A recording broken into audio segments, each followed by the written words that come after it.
Paints प्रायोजक राजयोग paints, आनंद तुमचा रंग आमचा। मुंबईच्या घाटकोपर परिसरात भरधाव टेम्पोनं पादचाऱ्यांना चिरडलं, एका महिलेचा मृत्यू, 5 ते 6 जण जखमी। महादेव ॲपच्या माध्यमातून बीडमध्ये मोठा घोटाळा, सुरेश धस यांचा खळबळजनक आरोप, एका नेत्याच्या नावे 9 अब्ज रुपयांचा व्यवहार झाल्याचा दावा।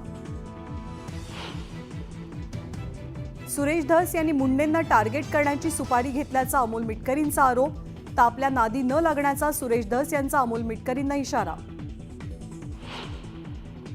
सरपंच हत्येच्या घटनेविरोधात रेणापुरात आक्रोश मोर्चा, मोर्चाला संबोधित करताना संतोष देशमुखांची मुलगी वैभवी भाऊक, वडिलांना न्याय मिळेपर्यंत लढण्याचा निर्धार।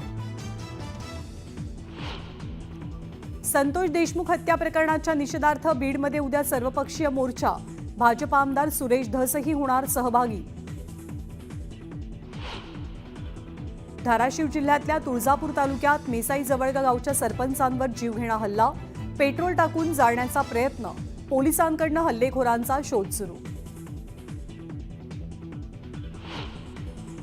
लाडकी बहीण योजनेमुळे शिक्षकांचा पगार उशिरानं होणार ही बातमी चुकीची, महिला आणि बालकल्याण मंत्री अदिती तटकरेंची माहिती। राज्याच्या काही भागात पावसाची हजेरी, नंदुरबार, जळगाव आणि सिंधुदुर्गात पावसाच्या सरी, पिका आणि फळबागांना फटका बसण्याची शक्यता।